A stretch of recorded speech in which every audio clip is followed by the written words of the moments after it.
não identificando o valor desses elementos, mas sim a sua qualidade funcional, ou seja, as suas formas, composições qualitativas que podem adquirir na instituição, procurando estabelecer a composição que melhor concorra para alcançar seus fins com a máxima economicidade e produtividade. Então, o patrimônio ele vai ser classificado qualitativamente de acordo com a sua característica. Por exemplo, eu tenho lá, qualitativamente, o patrimônio sendo classificado em edificações, mobiliário, ok? Então, a gente vai ter patrimônio qualitativamente classificado como bens, créditos, né, valores. Então, eu vou buscar a forma, a estrutura. Já o aspecto quantitativo, ele vai classificar aquele elemento patrimonial de acordo com o agrupamento da equação patrimonial. Ou seja, eu vou pegar determinado elemento do patrimônio e classificar como ativo, ou como passivo, ou como saldo patrimonial. E também já vai ter, nesse momento, a função monetária. Então, a gente vai classificar aquele elemento também buscando identificar o seu valor pelo custo histórico, né, de aquisição. Então, por exemplo, nós temos uma cadeira. Então, a cadeira, ela vai ser classificada qualitativamente como um bem móvel, né? E quantitativamente como um ativo não circulante. Dentro de ativo não circulante, bens móveis. Então, um determinado objeto, então, o objeto cadeira,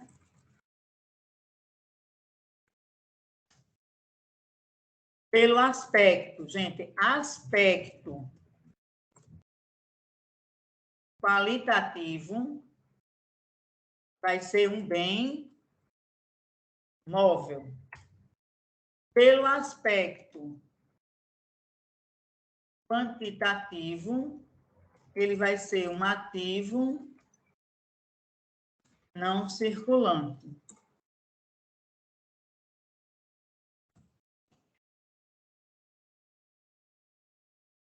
Então, quando eu der um rol de elementos para vocês do patrimônio, vocês vão classificar nesses dois aspectos.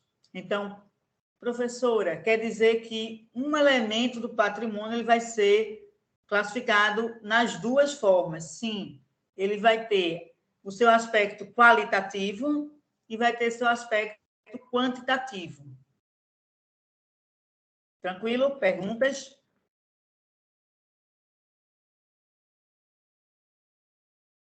E aí, gente, alguma pergunta? Posso seguir? Pode sim, professora.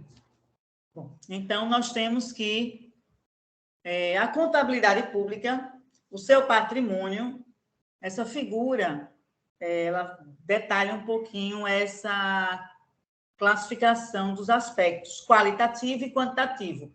Aí, qualitativo, eu vou ter a preocupação em classificar quantas fontes ou origem de recursos, né? Também chamado de contrassubstância, e aqui nós vamos ter a origem, as dívidas, flutuante e fundada. É a origem de recursos. Já a aplicação dos recursos, né, com a substância, nós teremos qualitativamente o elemento, o objeto, né, classificado como um bem ou como um direito. Também, esse bem ele pode ser classificado como valores e os direitos poderia ser lido como créditos, né, até porque a nomenclatura do setor público. O outro aspecto é o aspecto quantitativo, que vai ser a expressão monetária do patrimônio, apresentando a classificação de ativo, passivo e situação líquida. Lembrando que situação líquida ela pode ser superavitária ou deficitária, né? Então, como também a situação líquida ela é econômica, porque vai ter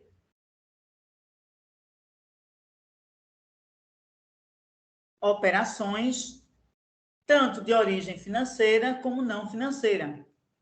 Então, aqui a gente vai ter o reconhecimento na situação líquida, um resultado, uma variação patrimonial oriunda de uma receita tributária, e também podemos ter uma variação não econômica, como uma depreciação, por exemplo. Então, ambas as situações, elas irão alterar o patrimônio, ora para mais, ora para menos, e aí essas alterações, elas vão ser classificadas aqui lá no minha situação líquida. Bom, como a lei 4.320 ainda está em vigor, então a gente tem que falar um pouquinho dessa estrutura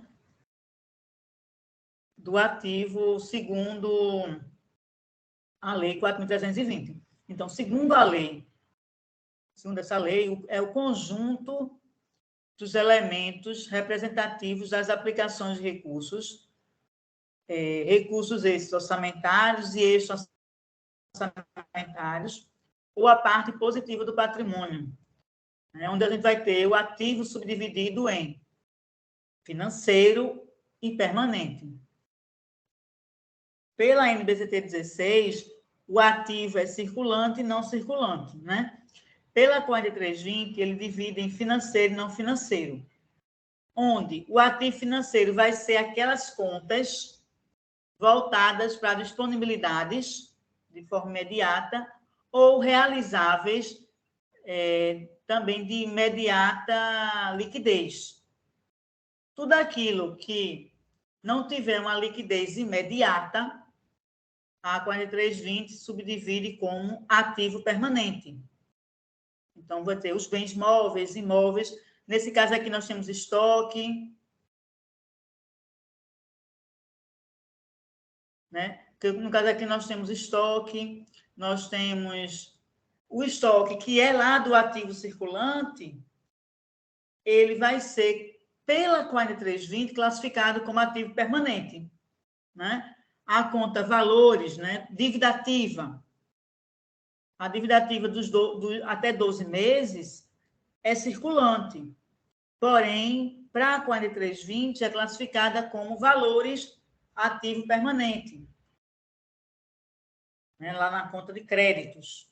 Então, nós vimos que existe essa classificação, e essa classificação em ativo financeiro e ativo permanente, ele busca dar suporte para que seja calculado uma das fontes para a abertura de crédito adicional, que é o superávit financeiro apurado no balanço patrimonial. Então, como é que eu vou apurar o superávit financeiro?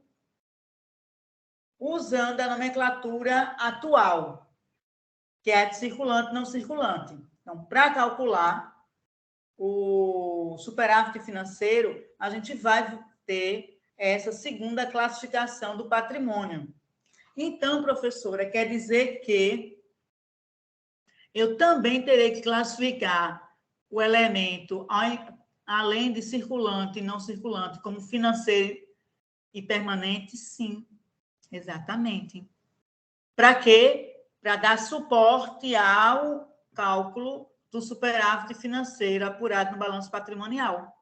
Ok? Então, a gente tem também essa classificação, que o plano de contas, ele destaca, colocando lá, para a conta que vai ter esse atributo de financeiro, ele bota atributo F, atributo de financeiro, ou seja, aquela conta, ela é do circulante, mas ela vai também fazer parte do ativo financeiro, para poder dar suporte ao cálculo daquela fonte que eu falei agora há pouco.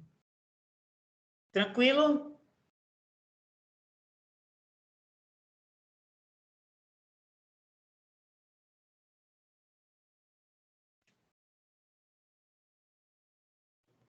Tudo certo, professora?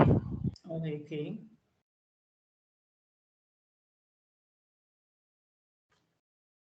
Só um momentinho, tá?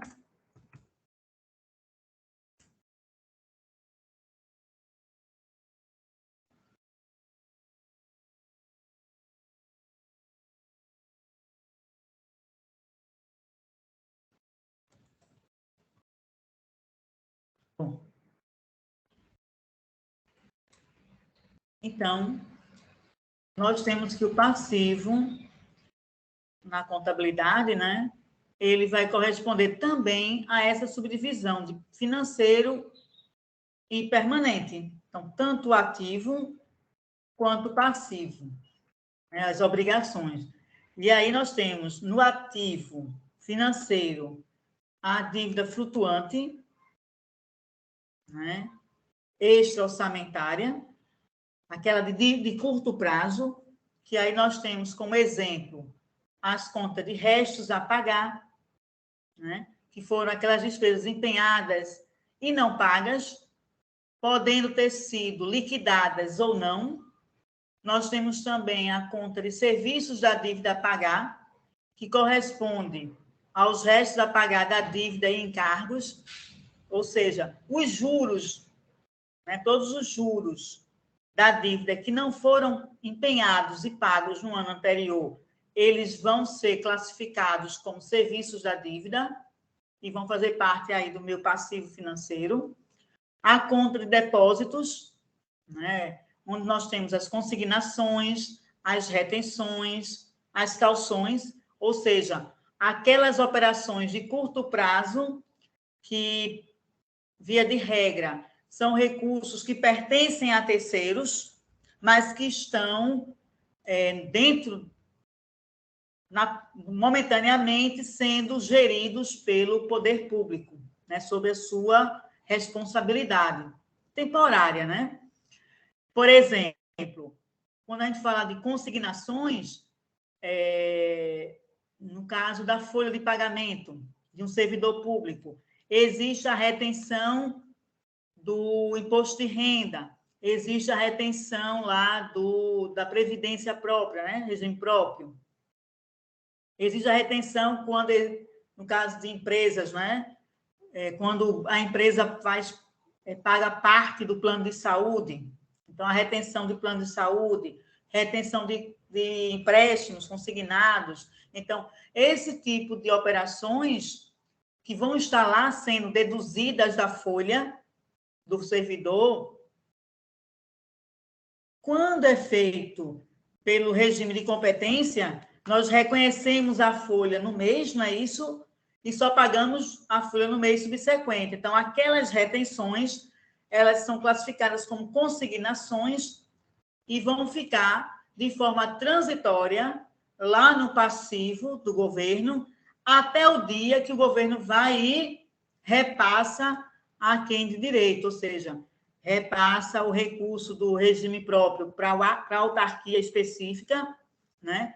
No caso do setor público, a partir desse ano, de 2022, o INSS também passou a gerir a acompanhar o regime próprio, não só o regime geral, mas também o regime próprio, né? Então, temos também o imposto de renda, quando é repassado para o STN, temos os empréstimos, né, que é repassado para cada instituição financeira, Banco do Brasil, Bradesco, bom, a quem aquele servidor fez o consignado de empréstimo. Bom, e temos também, como passivo financeiro, dívida flutuante, o débito de tesouraria, que são aqueles empréstimos, operações de crédito de curto prazo, que vocês já viram lá em orçamento de gestão pública. Esse tipo de empréstimo ele é contraído quando se tem orçamento, se vai arrecadar, mas eu preciso fazer um pagamento hoje e não tenho lastro financeiro suficiente. Então, o ente público ele faz uma operação de crédito antecipando receitas que vão ser arrecadadas daqui a 5 dias, por exemplo, né? Ele faz essa negociação, né, com a entidade onde ele possui a sua conta única, né? Então, via de regra, a conta única para arrecadação dos agentes públicos tem que ser um banco público ou uma economia mista, onde o governo é o maior acionista. Então, nós temos aí a Caixa Econômica e o Banco do Brasil como entidades onde os entes públicos detêm a sua conta de arrecadação. Ah, professora, mas aí eu posso também pagar lá no Banco Santander, no Itaú, o imposto, o DAM, por exemplo, né? O imposto de arrecadação municipal. Sim, a nível de convênio, tem essa operação lá com aqueles bancos, até para facilitar com que o contribuinte arrecade, né, o tributo. Porém, aquele valor que é arrecadado, ele é transferido depois para a conta única, que é de um banco público. Okay? Então, a gente tem esses 4 tipos de exemplos de passivos financeiros classificados também como dívida flutuante.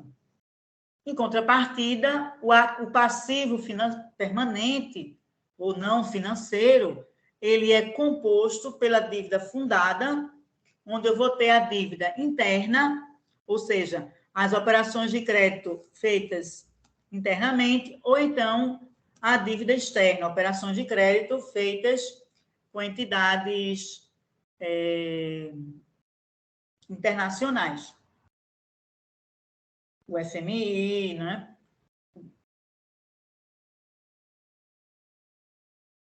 Por exemplo. Bom, então nós temos aqui operações de crédito, dívida judicial, né, os precatórios, dívida mobiliária, entre outras, que ultrapasse 12 meses. Okay? Via de regra, essas dívidas flutuantes, elas são extra-orçamentárias, ou seja, transitórias. Já as dívidas permanentes, elas são orçamentárias, significa dizer que passaram pelo orçamento. Né? Então, quando eu contrato uma operação de crédito para construir, por exemplo, um hospital, então essa receita, esse empréstimo, ele é reconhecido lá no meu orçamento, tá? Como uma receita de capital. Vou escrever aqui, é uma receita de capital.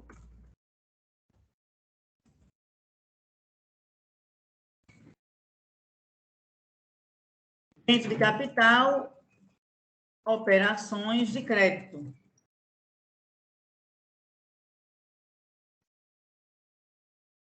Professor, onde é que tem essa classificação? Lá na portaria 163 de 2001. Lembram que aula passada eu falei que essa portaria ela é complementar, né, à nossa disciplina, ela também é uma fonte de consulta, até porque é através dela que se classificam as receitas e despesas de forma padronizada dentro do âmbito da federação. Então, qualquer entidade da federação, para classificar a receita de operações de crédito, vai classificar como receita de capital a mesma codificação. Então, isso facilita na hora da consolidação das contas. Ok? Então, o saldo patrimonial, nós temos aqui aquelas equaçõezinhas que nós vimos lá em contabilidade básica, né? O saldo patrimonial é a diferença entre o ativo e o passivo. Quando o ativo for maior que o passivo, nós temos aqui o ativo real líquido. Quando o passivo for maior do que o ativo, nós temos o passivo real líquido, né? Ou seja, o passivo a descoberto. E quando nós temos o ativo igual ao passivo, nós temos uma situação nula, uma situação de equilíbrio, né? Bom, então, só reforçando o que eu falei agora há pouco, a figurinha que mostra o ativo financeiro disponível, realizável, o ativo permanente, bens, valores e créditos, o passivo financeiro, passivo permanente, saldo patrimonial. Daqui a gente vai ter o ativo real líquido. E aqui os exemplos, né, de passivo financeiro e passivo permanente.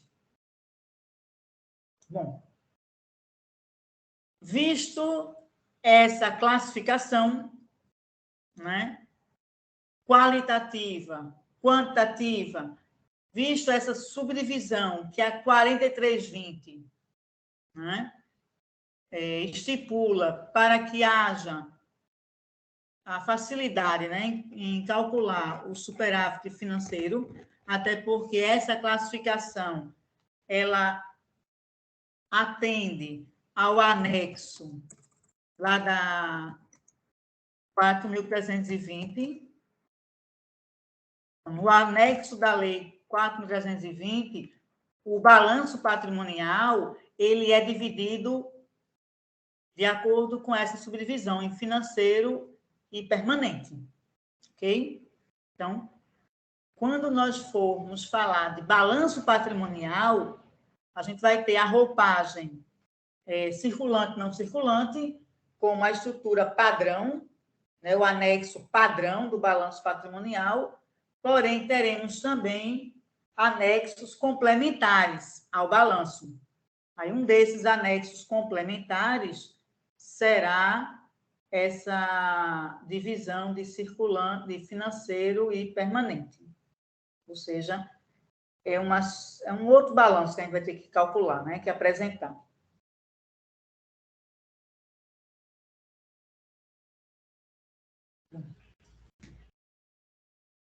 Pois bem, bens públicos.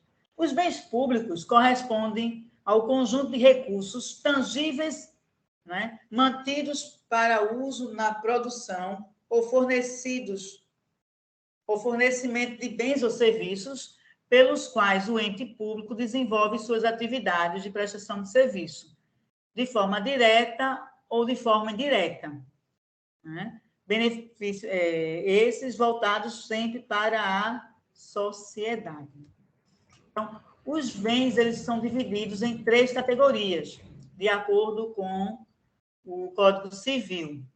Então, os bens públicos eles são bens de uso comum do povo, ou seja, domínio público, todos podem utilizar de forma gratuita, né? E o acesso é livre.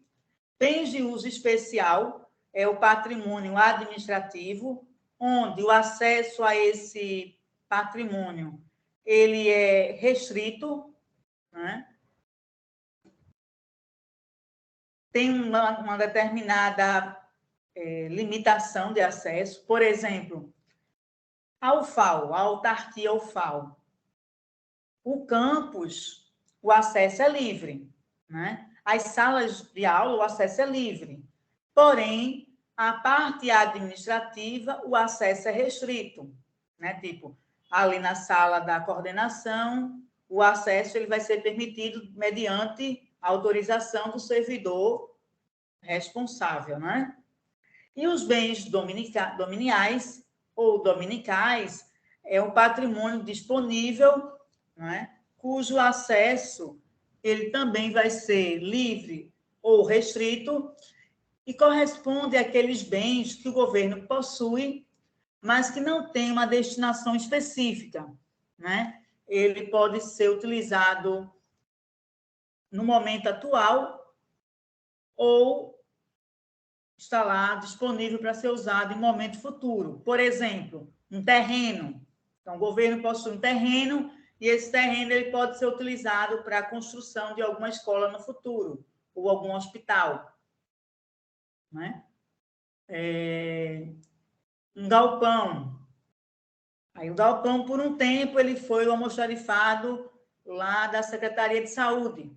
Porém, ele ficou... ele não atendeu mais, né, a necessidade, porque era pequeno. Então, adquiriu-se outro galpão, por exemplo, e aquele galpão ele ficou o quê? Disponível, onde o governo pode ou utilizar para outra secretaria, ou então alugar e auferir receita patrimonial, receita de aluguéis. Né? Segundo a portaria 163, a gente tem a receita patrimonial, no caso, a receita de aluguéis. Okay? Aí, essas receitas de aluguéis, elas vêm de onde? Elas vêm desses bens que pertencem ao governo, mas estão disponíveis, não estão com uma destinação específica. Então, bens de uso comum do povo são aqueles bens colocados à disposição da comunidade para uso individual ou coletivo. Eles são imóveis de domínio público, construídos ou não por pessoas jurídicas de direito público, também chamados de patrimônio comunitário, cultural ou social. Então, nós temos que os bens de uso comum do povo, ele é dividido em dois tipos: os naturais e os artificiais. Os naturais são esses que estão disponíveis à comunidade de forma ampla, né? Uma praia, uma floresta, uma praça. Então, são bem... uma floresta, uma praia, um lago. Então, aquela estrutura natural. Artificial, aí nós temos aquela estrutura que foi construída, uma praça, uma rua, uma rodovia, né? Então, um teatro, um parque. Então, são bens de uso comum do povo. Características dos bens de uso comum do povo. Pela 4320, não se podia contabilizar esse ativo, né? As despesas dele é que eram computadas na administração pública. Atualmente, a gente tem como contabilizar, apropriar, de certa forma, esses bens de uso comum do povo, tendo uma certa limitação de como mensurar, até porque não chegou a um consenso, né? Por exemplo, como é que eu posso mensurar o valorar a praia de Pajuçara, por exemplo, né? Então, é por isso que esses bens, eles possuem uma certa limitação na hora da sua contabilização. Porém, o gasto com a manutenção, com a limpeza daquele bem, ele é apropriado como despesa lá pela entidade administrativa. Não são inventariados ou avaliados, não podem ser alienados, né? Ninguém pode o governo não pode vender ali a praia, né? Aí são impenhoráveis, né, imprescritíveis, e o seu uso pode ser oneroso ou gratuito. A praia, nós temos o acesso gratuito, ninguém paga para ir à praia, né? Ah, professora, mas tem ali o rapaz da barraquinha que me cobra para eu utilizar aquela estrutura dele. Bom, ali é uma situação de um serviço particular. Eu posso levar minha cadeira, levar meu guarda-sol e usufruir da praia sem pagar nada, né? Então, o uso ele é gratuito. Oneroso, por exemplo, um parque, uma reserva florestal. Quem aqui tiver, né, a possibilidade de viajar para o Rio de Janeiro ou para Minas Gerais ou para a Bahia, né? Aquele, tem o Parque da Mantiqueira. Então, ele é um parque que perpassa vários estados do país. Ele tem uma das entradas no Rio de Janeiro. É um parque lindo, mas que é cobrado uma pequena taxa para manutenção e limpeza daquele parque. Okay? Então, é um uso oneroso, mas é um valor simbólico. Né? Também somente para manter aquele local mais acessível, né, para a sociedade. Até porque um parque como o da Mantiqueira, por exemplo, ele possui tanto a flora como a fauna preservados da ação humana. Bom, então, detalhando um pouquinho mais esses bens de uso comum do povo, nós temos, quando ele é o tipo, né, artificial, nós temos a infraestrutura construída pela ação do homem, ruas, estradas, praças, sistema de esgoto, abastecimento de água. E, nesse caso, esses bens de uso de comum do povo, eles podem ser contabilizados, porque eu tenho, né, o ente público tem como mensurar quanto gastou para construir uma rua, né, apropriar todo esse valor. Logo, ele vai o quê? Contabilizar esse bem. Já os de naturais, praias, quedas d'água, rios, lagos, não tem como contabilizar, cabendo assim, existem estudos hoje que, dependendo da amplitude, se consegue mensurar, né? Mas ainda é de forma subjetiva, né? Então, não tem como chegar a um valor real da apropriação, né? De uma queda d'água, de um rio. Então, vai ser sempre um valor, de certa forma,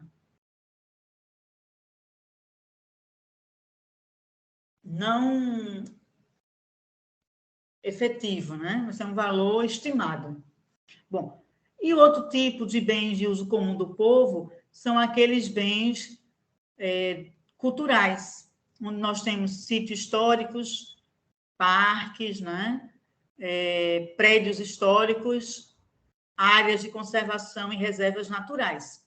Então, nós temos aqui como prédio histórico o Museu do Imperador, que também fica no Rio de Janeiro, né? Então, tem também um museu lá em São Paulo. Então, em vários, né, estados possuem museus específicos, e esses museus, eles, por trazerem todo aquele material histórico da determinada área, né, o acesso a esses locais, eles podem ser cobrados. E são contabilizados, né, pelo ente público. Então, as joias da coroa portuguesa, né, as joias da coroa do Império Brasileiro. Então, a gente tem esses bens classificados como valores e também classificados lá no meu ativo não circulante. Tranquilo? Né? Bom, então, seguindo, bens de uso especial. Bens são aqueles bens pertencentes ao poder público, com destinação específica e própria, né? Seja para o desenvolvimento das atividades administrativas ou para a execução de serviços públicos. Por exemplo, nós falamos da autarquia UFAL, onde a UFAL vai ter a estrutura administrativa e vai ter a estrutura que vai prestar serviço diretamente à sociedade. Não só a estrutura das salas de aula, mas também a estrutura do hospital universitário, não é? Então, ele é um bem que está lá disponível à sociedade, tanto a sociedade que faz parte da universidade, né, os alunos, os professores, como também a sociedade em geral. Né? Então, exemplos de bens de uso especial, eles podem ser bens móveis e bens imóveis. Os bens móveis, nós podemos dividi-los em mobiliários, em utensílios, equipamentos, veículos, aeronaves, entre outros, não é? Então, tudo aquilo que ele tiver que seja aquele bem tangível que possa ser deslocado com facilidade. Bens semoventes correspondem àqueles animais que são destinados à produção, ao trabalho, à reprodução, entre outros.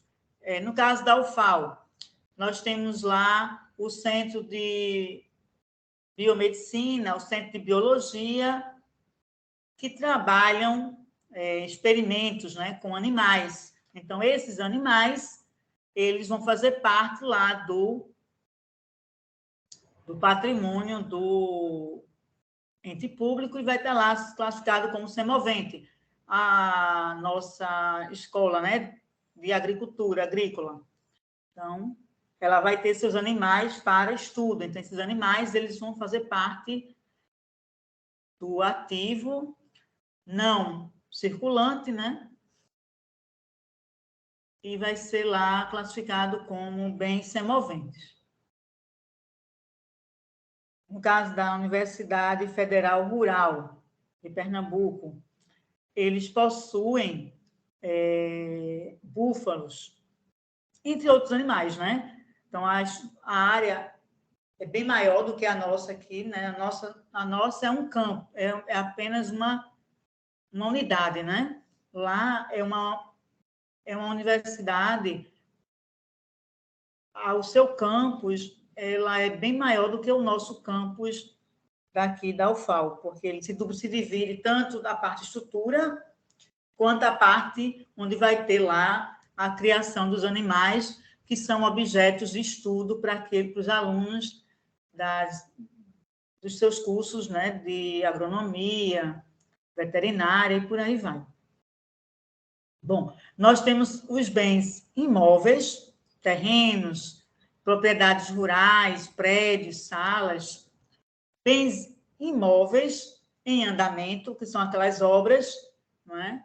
Aqueles estudos e projetos que venham ampliar a capacidade de prestar serviço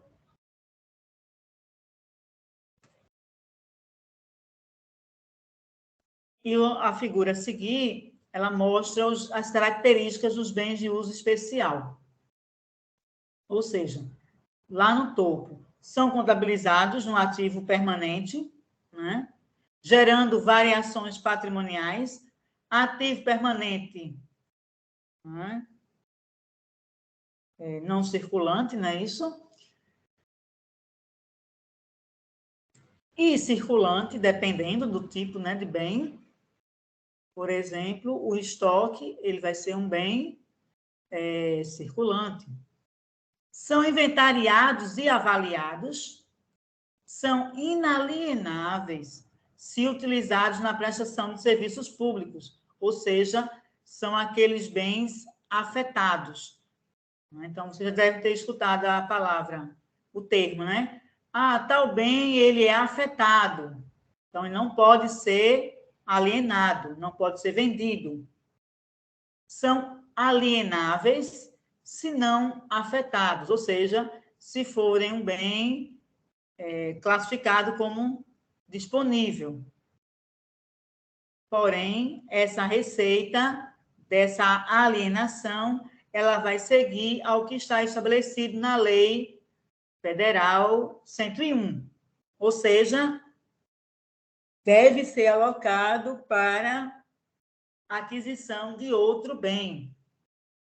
A LRF, ela dispõe que as alienações podem acontecer, porém, essa receita, ela não deve ser utilizada para manutenção da máquina, mas sim para substituição de ativos. Então, eu pego um ativo que não está sendo utilizado, um galpão, alieno na forma de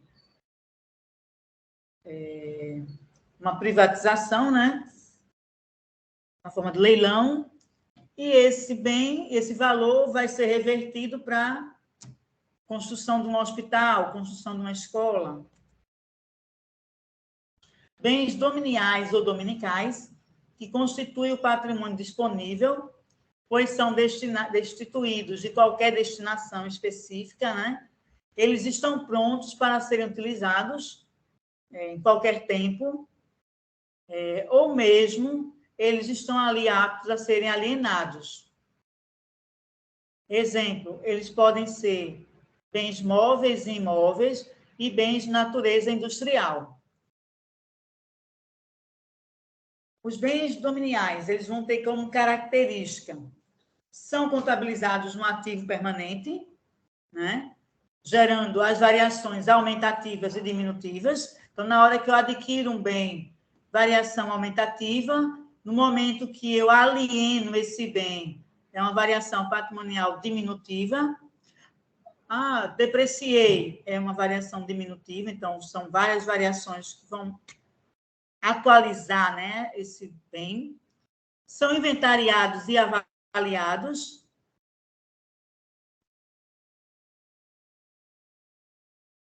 São alienáveis na forma estabelecida por lei, também seguindo os ritos da Lei 101. E, quando não alienados, eles podem gerar renda. É o exemplo que eu disse do aluguel, onde o governo possui vários galpões, não utiliza, e aí aluga ou para um ente público ou para um ente privado. Tranquilo? Perguntas? Bom, regra antiga. Na área pública, devem ser contabilizados os bens que atendam às características de uso restrito, específico e não generalizado. Então, bens de uso especial e bens de uso dominicais. Então, ou seja, os bens de uso comum, que são de uso geral e indiscricionados da população, não eram contabilizados, como eu tinha dito, né? A doutrina atual, ela já trabalha esse reconhecimento, mas já pode apropriar. Então, a MBCT 16, os bens de uso comum que absorveram ou absorvem recursos públicos ou aqueles eventualmente recebidos em doação, devem ser incluídos no ativo não circulante da entidade, né? Estejam eles ou não com a característica de afetados. E aí você vai apropriar o valor daquele bem na medida que você faz gastos, né? Na medida que você faz gastos com esse bem. Os bens de uso comum artificiais, uso especial e dominicais são contabilizados de acordo com a NBCT 16.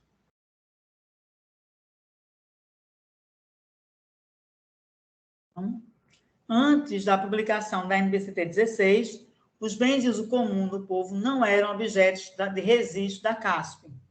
Hoje, caso eles absorvam recursos públicos ou forem recebidos em doação, eles devem ser inclusos no ativo da entidade, né? Como nós tínhamos dito no parágrafo anterior. Uma estrada, ele é objeto de registro da CASP, uma vez que absorve recursos públicos da entidade. Vamos agora estudar um pouco cada um desses elementos.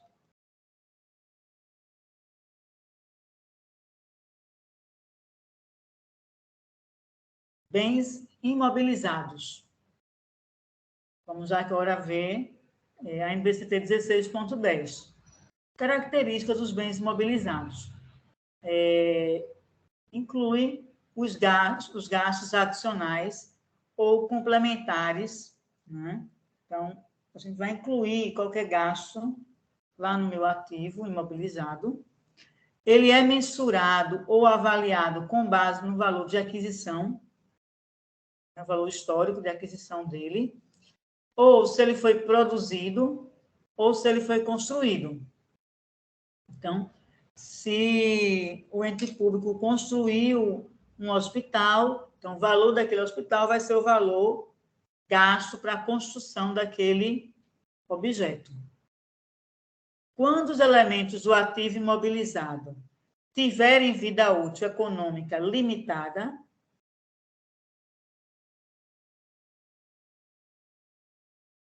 ficam sujeitos à depreciação ou à amortização ou exaustão, vai depender do tipo de imobilizado.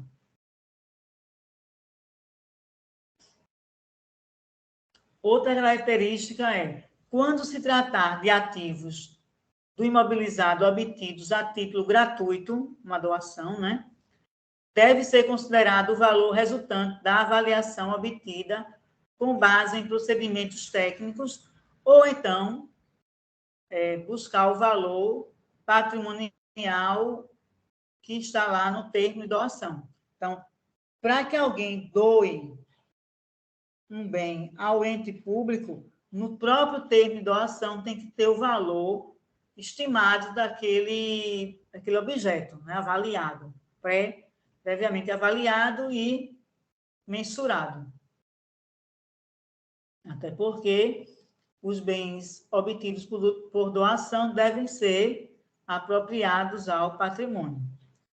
O critério de avaliação dos ativos do imobilizado, obtidos a título gratuito, e a eventual impossibilidade de usar a mensuração devem ser evidenciados em notas explicativas. Por exemplo, se determinado bem tiver dificuldade para ser mensurado, o contador, né, deve lá especificar isso em notas explicativas e dizer que o valor ele foi um valor simbólico, né, o valor que foi contabilizado, apropriado no patrimônio, corresponde a um valor simbólico a título de registro daquele bem. Até porque dizer que há dificuldade para apropriar adequadamente o valor daquele bem. Não pode deixar de apropriar um valor para aquele bem.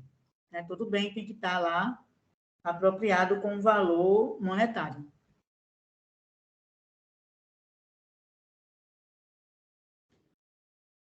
Os gastos que venham a acontecer de forma posterior à aquisição ou ao registro dos elementos do ativo imobilizado devem ser incorporados ao valor desse ativo quando houver possibilidade de geração de benefícios econômicos futuros ou potenciais de serviços.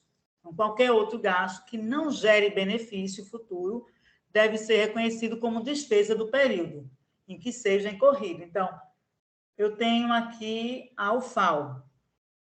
Vamos utilizar o nosso exemplo mais próximo. Então, quando na UFAL é construído um prédio e que essa edificação ela vai ser, esse gasto, esse bem, ele vai gerar mais serviço à sociedade, então, esse bem, né, ele é apropriado ao patrimônio, né, vai aumentar a quantidade de edificações. Por sua vez, quando eu contrato, faço uma licitação para contratar manutenção, limpeza, então isso aí não agregou. Se não agregou, é despesa, vai lá para meu resultado, minha VPD. A UFAL, a FEAC tem um auditório, o auditório sofreu uma reforma, né, nas instalações. Então, essa reforma, como melhorou a estrutura, ela vai ser incorporada ao valor do bem, ok? Aí também é contabilizado. No caso de transferências de ativos, o valor a atribuir deve ser o valor contábil líquido, constante nos registros da entidade de origem. Em caso de divergência deste critério, com fixado no instrumento de autorização, o mesmo deve ser evidenciado em notas explicativas. Então, tinha um bem que estava lá no patrimônio da UFAL, e agora esse bem ele vai passar para o IFAL. Então, houve uma transferência de bens. Então, a contabilidade vai lá apropria o valor líquido para poder fazer esse termo de doação para o IFAL, por exemplo. Bom, vamos ver aqui mais características dos bens imobilizados. Os bens de uso comum que absorveram ou absorvem recursos públicos ou aqueles eventualmente recebidos em doação devem ser incluídos, né? E a mensuração dos bens de uso comum será efetuada sempre que possível ao valor de aquisição, ao valor de produção ou ao valor de construção. Vai depender da sua origem.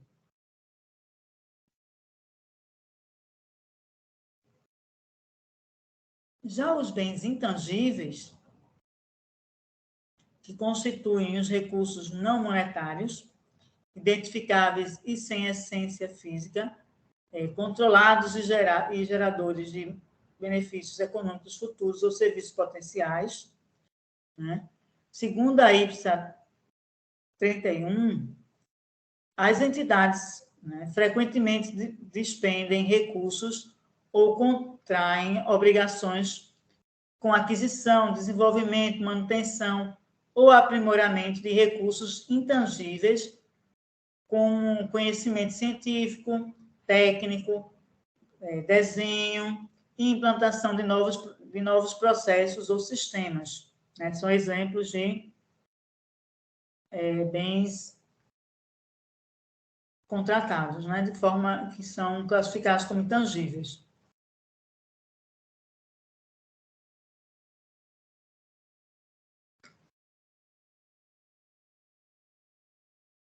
São exemplos desse tipo de bens. Software, patentes, direitos autorais, direitos sobre filmes cinematográficos, né, por exemplo, no caso do governo, quando tem a lei Rouanet, onde o governo faz parte, né, patrocinando, ou então quando o próprio governo possui uma autarquia, como, por exemplo, a Fundação Joaquim Nabuco, que é uma fundação federal. Ela tem a sua estrutura de cinema, né, de produção cinematográfica.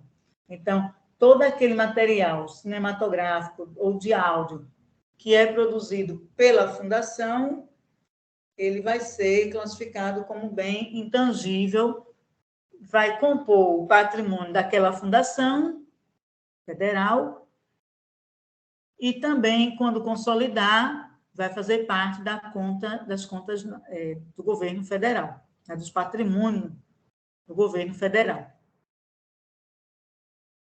Então, os bens públicos, esses que nós falamos, tanto os bens tangíveis como intangíveis, né, o imobilizado e o intangível, eles seguem as normas da Lei 4.320, da Lei 866, né, da Lei de Licitações. Aí temos também, paralelo, outras normas locais, que é a Instrução Normativa do SCN, a Portaria da STN 448, são normas que vão regimentar a classificação, a contabilização dos bens públicos, e também existem normas locais, municipais, estaduais, pontuando se aquele determinado bem pode ser classificado como imobilizado ou não. Existem municípios, né? Eu não vou dizer aqui o nome do município, mas ele possui um decreto interno dando a condição para que determinado bem ele possa ser incorporado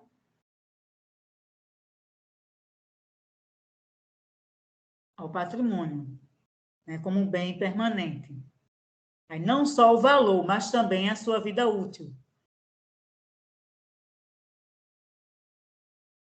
Aí alguns entes, né, alguns municípios, estados, eles criam essa norma e aí padroniza que, por exemplo, bens acima de R$500, cuja vida útil é acima de 2 anos, é imobilizado. Qualquer bem adquirido cujo valor seja inferior, para que não haja problema de contabilização, eles são apenas controlados, de forma paralela, né? Bom, outro item do meu ativo são os créditos. Os que são os créditos? Constituem os valores a receber por conta do lançamento de créditos tributários e contribuições sociais, dívida ativa inscrita, fornecimento de bens, fornecimento de serviços, transferências e empréstimos, bem como financiamentos concedidos, né, realizáveis no curso do exercício social subsequente. Então, eu tenho que... Os créditos é tudo aquilo que o governo tem a receber. Fiéis, né? Ou seja, quem faz faculdade particular, ele tem direito ao FIES. O FIES nada mais é do que um financiamento onde o governo repassa para as entidades educacionais parte lá da mensalidade. E depois aquele estudante vai restituir o erário fazendo o pagamento daquelas cotas que foram subsidiadas pelo governo. Então, nós temos como exemplo de créditos adiantamentos concedidos a servidores a título de suprimento de fundos, diárias de custos, entre outros.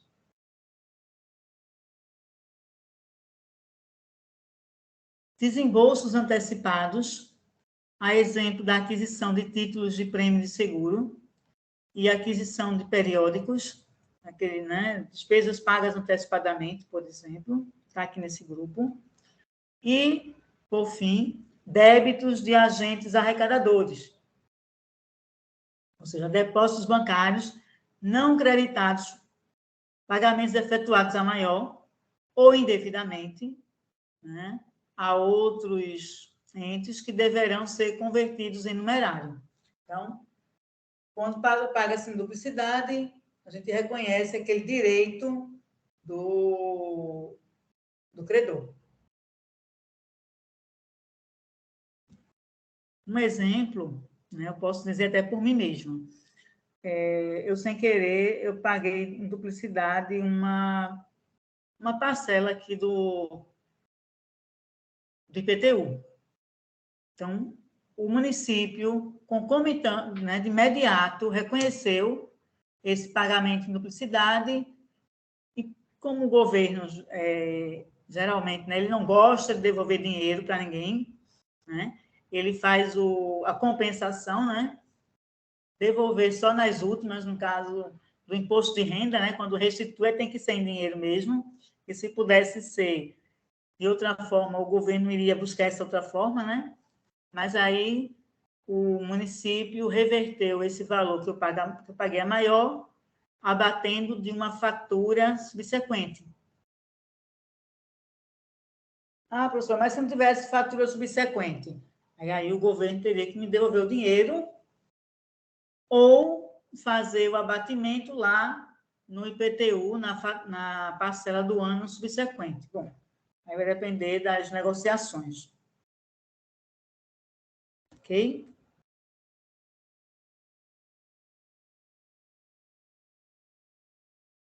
Características dos créditos segundo a NBCT 16. São mensurados ou avaliados pelo valor original, né? Feita a conversão quando houver necessária a moeda estrangeira, né? Buscando a taxa de câmbio vigente na data do balanço patrimonial, caso, por exemplo, alguma operação seja com lastro internacional, né? Os riscos de recebimento de dívidas são reconhecidos em conta de ajuste, né, contas específicas da depreciação ou de devedores duvidosos, né? Os direitos e o título de créditos prefixados são ajustados a valor presente. Então, vou estar sempre fazendo ajuste caso o governo tenha investimentos com essa característica, né, de prefixado, investimentos em bancos. Os direitos e os títulos de créditos pós-fixados são ajustados considerando todos os encargos incorridos até a data do encerramento do balanço. As previsões são constituídas com base em estimativas